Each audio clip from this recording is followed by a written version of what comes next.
Aliens हम तक इसीलिए नहीं पहुंचते क्योंकि भगवान ने दूसरी सभ्यताओं तक पहुंचने का कोई तरीका ही नहीं बनाया।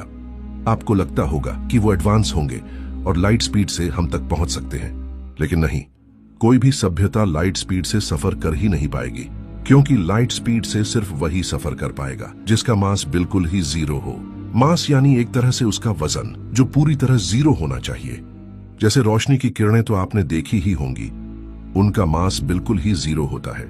मतलब लाइट जिस पार्टिकल की बनी हुई है उनका कोई मास नहीं होता और उनका नाम हमने फोटोन रखा है, और इसीलिए ही लाइट स्पीड से चल पाती है।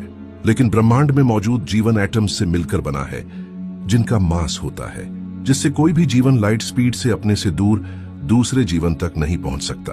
और अगर जीवन फिर भी लाइट स्पीड को हासिल करना चाहे तो उनको अनंत यानी कभी ना खत्म होने वाली ऊर्जा की जरूरत होगी, जो नामुमकिन ही होगा, क्योंकि अगर कोई मास यानी वजन वाली चीज वैक्यूम में जितनी स्पीड बढ़ाएगी उसके साथ उसका मास यानी वजन भी बढ़ने लगेगा।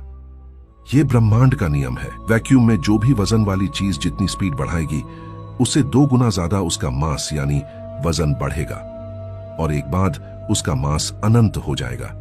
फिर जिसको चलने के लिए अनंत ऊर्जा की ही जरूरत होगी।